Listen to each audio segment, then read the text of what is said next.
तुम्ही पाहत आहात MCN न्यूज मराठी।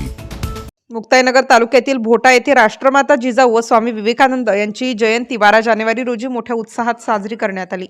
संघर्ष, त्याग, धैर्याचे कीर्तिवंत उदाहरण म्हणजे स्वराज्य जननी जिजाऊ माँसाहेब, स्त्री शक्ती आणि नेतृत्वाच्या प्रतीक असणाऱ्या प्रजाहितदक्ष राजमाता राष्ट्रमाता जिजाऊ माँसाहेबांना तसेच युवकांचे प्रेरणास्थान स्वामी विवेकानंद, एक महान भारतीय तत्वज्ञ, समाजसुधारक, ज्यांनी वेदांत आणि योगाचे ज्ञान पाश्चात्य जगाला दिले असे स्वामी विवेकानंद, ज्यांनी रामकृष्ण मिशनची स्थापना करून उठा, जागे व्हा आणि ध्येय गाठेपर्यंत थांबू नका यासारख्या विचारांनी तरुणांना प्रेरणा व ऊर्जा दिली। त्यांच्या जयंतीनिमित्त या महान पुरुषांच्या प्रतिमेचे पूजन करून त्यांना अभिवादन करण्यात आले।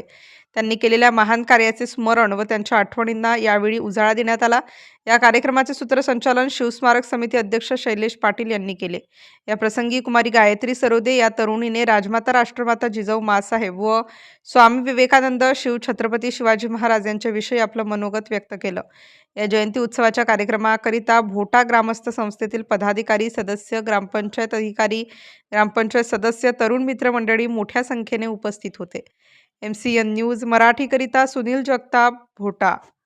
जय श्री स्वराज्य संस्थापक, स्वराज्य संकल्पक शहाजीराजे भोसले, स्वराज्य जननी राष्ट्रमाता राजमाता जिजाऊ आईसाहेब, स्वराज्य संस्थापक श्री छत्रपती शिवाजी महाराज, स्वराज्य रक्षक धर्मवीर श्री छत्रपती संभाजी महाराज, भारतरत्न डॉक्टर बाबासाहेब आंबेडकर, ज्योतिबा फुले, मुलींसाठी शिक्षणाची द्वारे खुली करणाऱ्या क्रांतिज्योती सावित्रीबाई फुले, आरक्षणाचे जनक राजश्री शाहू महाराज या सर्व महामानवांना विनम्र अभिवादन करते। तसेच या ठिकाणी आज ज्यांनी मला बोलण्याची संधी दिली त्याबद्दल मी त्यांचेही खूप आभारी आहे आणि माझे मनोगताला सुरुवात प्रति प्रचंद्र लेखेव वर्धिष्णुष्णु वंदिता शहा शुनो शिव शैषा मुद्रा भद्राय राजते, मुद्रा भद्राय राज।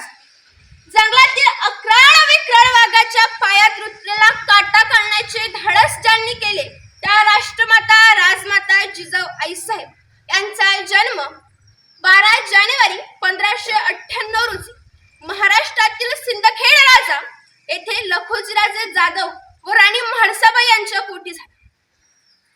आईसाहेब जिजाऊंचा जन्म म्हणजे अनमोल गुणांचा खजिना होता।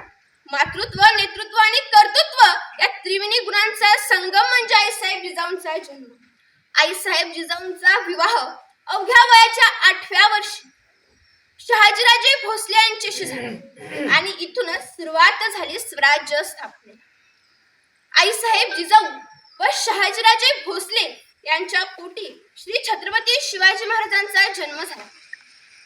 आईसाहेब जिजाऊंनी अगदी लहान वयापासूनच महाराजांना हिंदवी स्वराज्य निर्माण करण्यासाठी प्रवृत्त केले। आईसाहेब जिजाऊंनी महाराजांना युद्धकलेची शिकवण दिली। घोडस्वार, दांडपट्टा, तलवारबाजी या सर्व गोष्टींची शिकवण आईसाहेब जिजाऊंनी महाराजांना दिली आणि महाराजांनी देखील वयाच्या अवघ्या 16व्या वर्षी आपले बाल सवंगडी यसाजी, धनाजी, कंकाजी, बाजी, तानाजी अशा मावड्यांना एकत्रित गोळा करून तो किल्ले तोरणा जिंकून स्वराज्याचे तोरण बांधले आणि इथूनच सुरुवात झाली स्वराज्य स्थापनेला। आणि आपला आताचा हा तरुण म्हणतो 16वं वर्ष धोक्याचं नव्हे तर 16वं वर्ष हे मोक्याचं, कारण महाराजांनी वयाच्या 16व्या वर्षी किल्ले तोरणा जिंकला। अहो एवढेच नव्हे तर श्री छत्रपती संभाजी महाराजांनी अवघ्या वयाच्या 14व्या वर्षी, ज्या वयामध्ये आपली मराठी सुद्धा नीटनेटकी नसते, त्या वयामध्ये महाराजांनी संस्कृत या भाषेतील 4 राजनीतीपर ग्रंथ या महाराष्ट्राच्या मातीला बहाल केले, या महाराष्ट्राच्या मातीला बहाल केले। एवढेच नव्हे तर श्री संत ज्ञानेश्वर महाराजांनी देखील वयाच्या 16व्या वर्षी भूत प्राणी मात्रांना कसं जगावं याचं ज्ञान देणारा एक पवित्र ग्रंथ म्हणजे श्री संत ज्ञानेश्वरी लिहिली, श्री संत ज्ञानेश्वरी लिहिली। आणि आपला आताचा हा 25 वर्षाचा तरुण कुठलाही कामधंदा करत नाही, नको नको ते व्यसन करतो, आई वडिलांच्या जीवावर उड्या मारतो।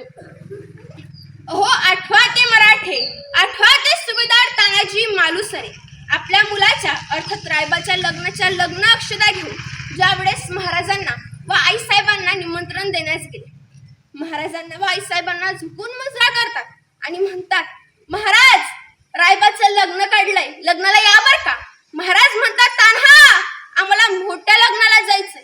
महाराज असं कुठलं मोठं लग्न की ज्याच्या अक्षदा आम्हाला नाही. तान्हा किल्ले कोंडाणा घ्यायचं म्हणतोय, नवमीचं मुहूर्त काढलंय. राज आम्ही असताना तुम्ही मोहिमेवर जायचं आणि आम्ही लग्न मंडपामध्ये वरबा होऊन गोंडा घोडवत बसायचं. अहो राज ते शक्यच नाही, जाण्याची आज्ञा द्यावी. अरे गेला तानाजी मालुसरे गेले असे गेले की परत रायबाच्या लग्नाला मात्र कधी परत आलेच नाही. रायबाच्या लग्नाला कधी परत आलेच नाही. आठवा ते बाजीप्रभू देशपांडे, ते घोडखिंड लढवताना धड शिरा वेगळे झाले तरी दोन्ही हातामध्ये पट्टे घेऊन धडक फिरत होते आणि